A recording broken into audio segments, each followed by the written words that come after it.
Some stories aren't told. They awaken on their own. Welcome to Whispers.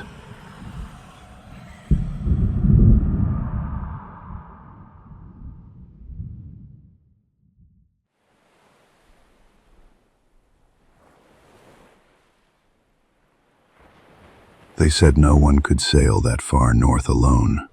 They were almost right.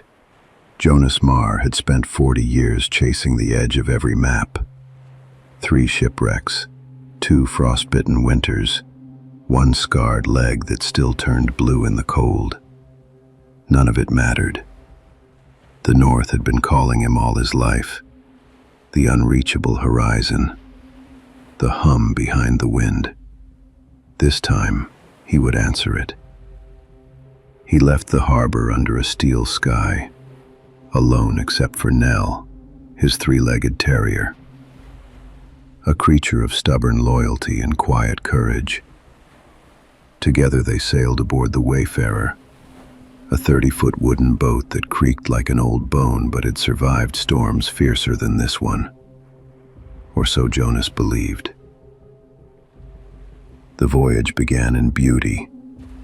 Whales rose beside them, their breath turning to silver clouds in the air.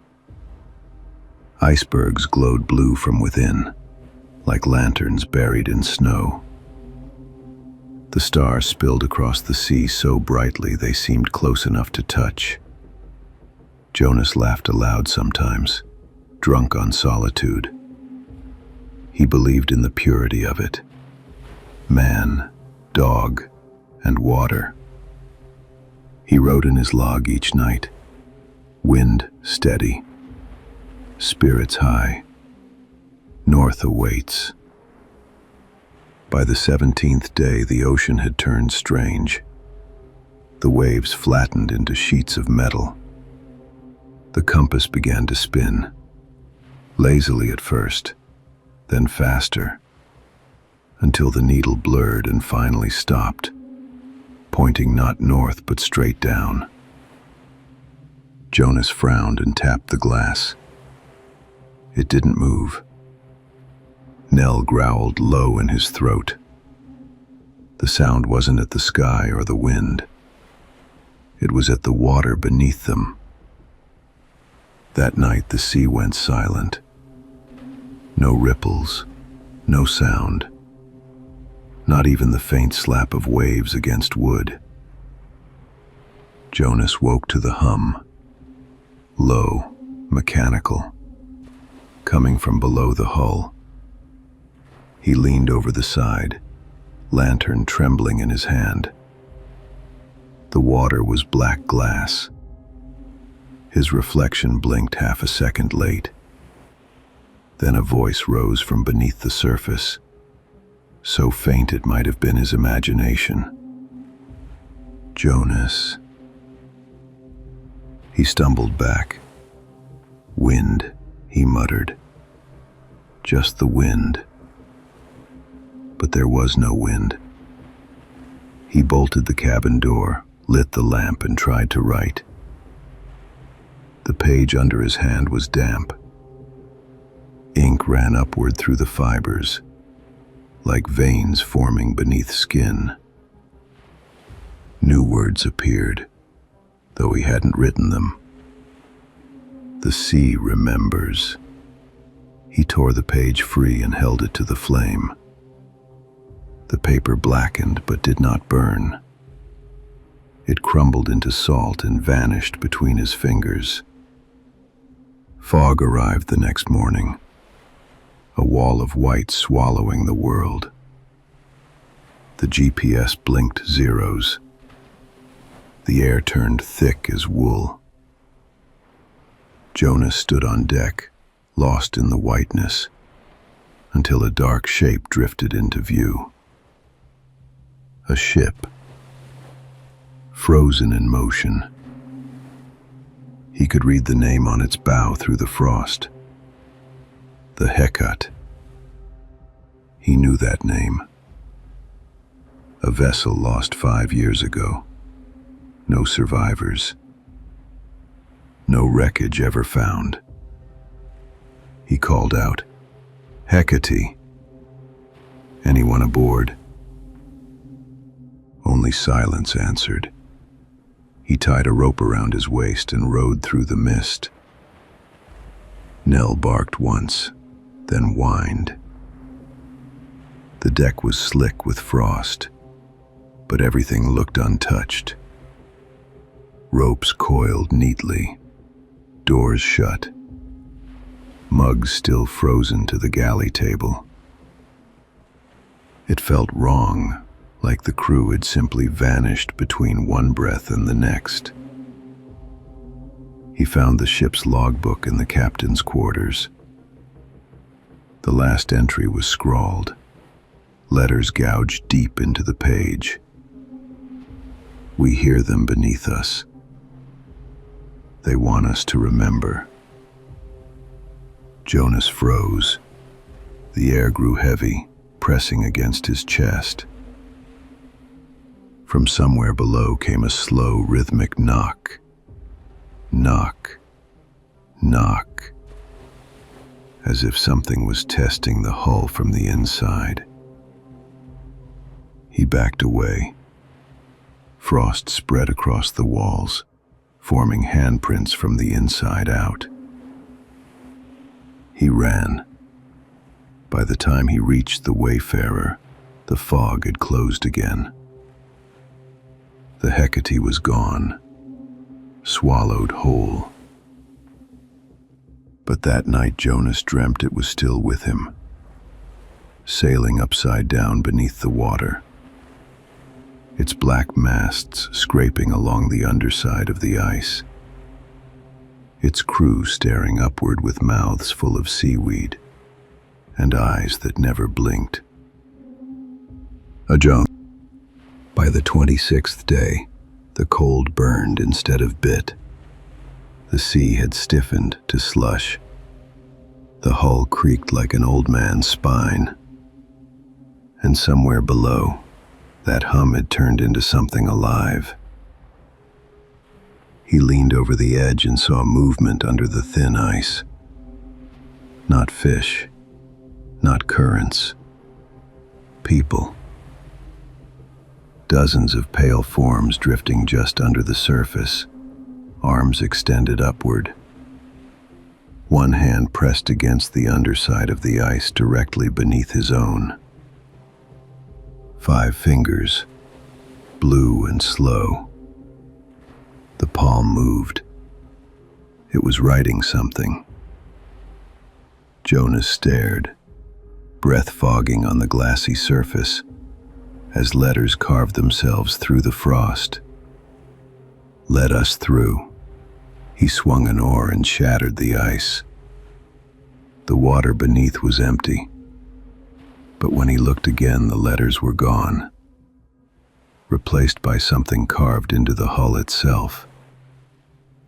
Welcome back. He stumbled inside and slammed the door. Nell was trembling. The lantern flame flickered blue, not yellow. The whispering began again. Soft, many voices overlapping. They filled the air, the wood, his skull. We are the tide. We remember. He clapped his hands over his ears, shouting, "What do you want?" The answer came calm and ancient. You. He didn't sleep for 2 days. When he did, he dreamed of the ocean breathing beneath him, inhaling, exhaling, waiting for the right moment to pull him under. When he woke, the aurora had stopped moving. The sky was a single frozen curtain of green light. His reflection in the water no longer matched him. It blinked late. It smiled when he didn't. He whispered, "Who are you?" The reflection mouthed the words back, but out of sync. "I'm what you left behind." The ice below flexed inward. groaning like a lung filling with air. Then hands broke the surface. Liquid, translucent, trying to remember how to be human. Dozens of them. Nell lunged forward, barking until the hands sank back into darkness. For a heartbeat, everything was still. Then the water rippled, forming a face. It wasn't solid, a shifting mask of current and reflection. "Join us where the sea remembers," it whispered. Jonas fired a flare into the air. The red light revealed what lay around him. Frozen into the ice for miles were human faces, their mouths open, eyes wide, as if caught mid-scream. Then the flare died, and the dark swallowed everything again. Days blurred. His food ran out. He stopped trusting time. The compass lay motionless. The aurora pulsed like a heartbeat above the boat. He sat with Nell in his lap, stroking the dog's fur. "You and me, boy. Just us," but the whispers returned, louder, speaking through the wood and the air itself. "You came to find truth," they said. "Now become part of it." The deck shuddered. Water began to fall upward, drops rising toward the ceiling, glowing faintly before disappearing into the wood. Jonas looked through the window. The aurora's light had folded into a column, striking the ice beside the ship. Inside it stood figures, motionless, translucent, their faces lit from within. At the front stood a man with his same eyes. Jonas opened his logbook one final time and wrote with shaking hands. Compass gone. Ice alive. The sea beneath everything. They remember me. He sealed the page in a tin box, tied it to Nell's collar, and pushed him toward the crack in the ice. "Go, boy. Find land." Nell hesitated, whining, then ran across the white plain until his tiny shape vanished. Jonas turned back to the sea. The hum had become a heartbeat. The ice flexed and split. From the black water, something vast began to rise. A shape too big to see all at once, made of current and memory. He whispered, "All right then. I'm listening." The sea rose higher. The light swallowed him whole. 2 months later, a Norwegian research vessel found a small terrier wandering on a drifting ice sheet. Around its neck hung a rusted tin box containing a single, damp page. The sea remembers. They never found the wayfarer. They never found Jonas Marr. But satellite sonar picked up something moving under the ice near the pole,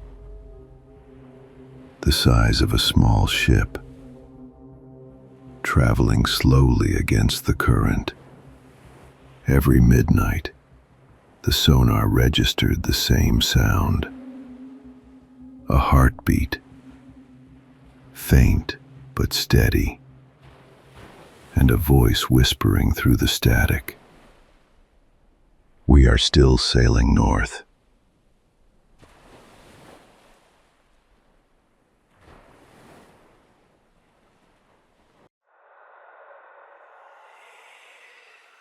The story ends here, but they don't stop watching. Before you go, subscribe, like, and share, or the whispers may follow you home.